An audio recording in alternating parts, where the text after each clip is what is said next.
मतदान के दिन। सबसे पहले तस्वीरें मैं आपको दिखाऊं रवि, यहाँ की ये वो पोलिंग स्टेशन है जहां ममता वोट देने आने वाली हैं, लेकिन पोलिंग परसेंटेज जो है वो फिलहाल चिंता की बात है, क्योंकि सुबह 9 बजे तक सिर्फ 7.5% वोट ही हुआ था, जो कि बहुत ही कम। पश्चिम बंगाल अपने हाई वोटिंग परसेंटेज के लिए जाना जाता है, लेकिन आज क्योंकि ये बाईपोल है, आमतौर पर बाईपोल में कम ही जो लोग हैं वो निकलते हैं, वोटर निकलते हैं घरों से, लेकिन आज जो तस्वीरें जो आंकड़े बता रहे हैं 9 बजे तक सिर्फ 7.5% वोट। ममता बनर्जी की बात करें तो करीब शाम को 4 से 4:30 के बीच में यहाँ पर वोट डालने के लिए आएंगी और 3 बजे के लगभग अभिषेक बनर्जी आएंगे। पहले ये जानकारी थी कि सुबह ही अभिषेक अपना वोट डालेंगे, लेकिन अभिषेक भी 3 बजे आएंगे। नजर दोनों ही नेताओं ने बनाए रखी है, सिर्फ पश्चिम बंगाल नहीं, सिर्फ भवानीपुर नहीं, पश्चिम बंगाल की जो 2 और सीटें जहां पर चुनाव हो रहा है, जंगीपुर और शमशेरगंज, वहां भी नजर जो दोनों नेता हैं वो बनाए हुए हैं। साफ तौर से यहाँ पर निगाहें जो हैं वो टिकी हुई हैं भवानीपुर पर।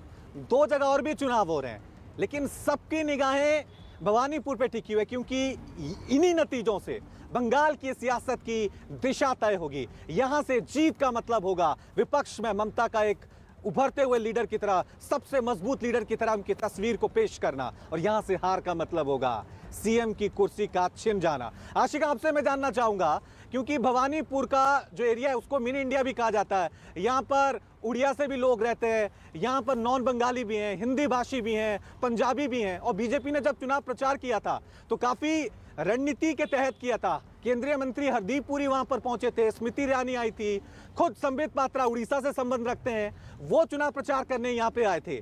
तो ये जो मिनी इंडिया है और ये जो नॉन बंगाली 34% वोट है, ये आज के मतदान में कितना असर डाल सकता है आशिका?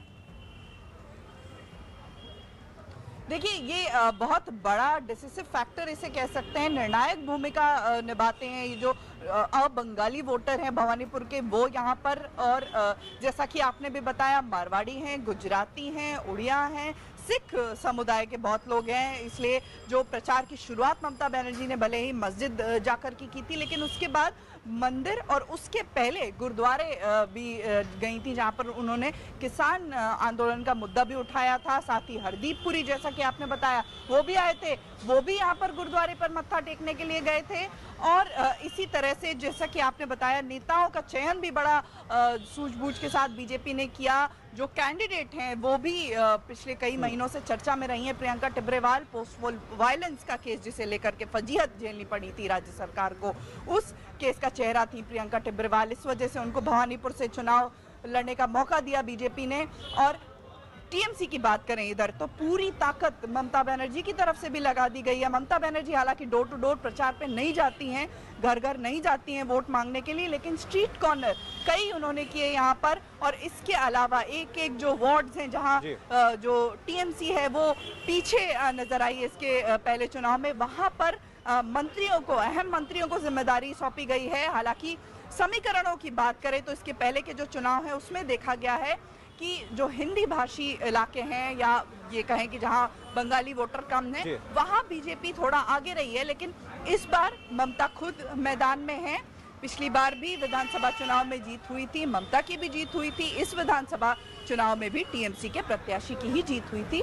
अब देखना है साफ तौर से 2011 में आशिका, 2011 में पहली बार ममता बनर्जी भवानीपुर से जीती थी और उसके बाद 2016 में जीती थी। यहां से सीट बदली थी, नंदीग्राम गई थी, वहां हार का सामना करना पड़ा था। क्या प्रियंका टिब्रेवाल भवानीपुर में नया इतिहास रचेंगी, नई नायिका बनकर आएंगी, या फिर यहां पर एक बार फिर इतिहास दोहराया जाएगा, ममता बनर्जी बड़े मार्जिन से जीतेंगी? प्रियंका टिब्रेवाल आज सुबह से ही अलग अलग मतदान केंद्रों पे पहुंच रही हैं, वहां पे सुरक्षा देख रही हैं। आरोप भी लगाए उन्होंने कि हमारे जो एजेंट हैं बीजेपी के, उनको मतदान केंद्रों से दूर रखा जा रहा है, बैठने नहीं दिया जा रहा है, कुछ उनके जो वोटर्स हैं उनको घर में बंद कर दिया गया है। क्या कुछ कहा प्रियंका टिब्रेवाल ने, सुनिए।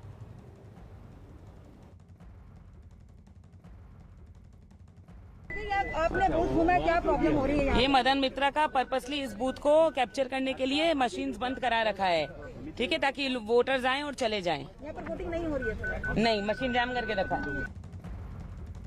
बस यही चाहूंगी कि लोगों को वोट देने दिया जाए अच्छे से। छप्पा वोटिंग ना हो, जिसका वोट है वही दे।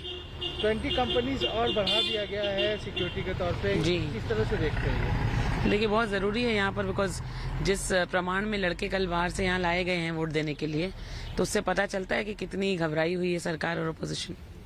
भवानीपुर में अब क्या लग रहा है कि कुछ बदलाव होगा, परिवर्तन यहाँ पे होगा? ये तो ऊपर से अगर लोग उतरे आज वोट देने के लिए बिल्डिंगों से, तब आपको दिखाई क्या देगा। रहेगा आज पूरे दिन का शेड्यूल आपका? Booth to booth. तो भवानीपुर में ये चुनावी संग्राम पर लगातार न्यूज़ 18 की कवरेज जारी है।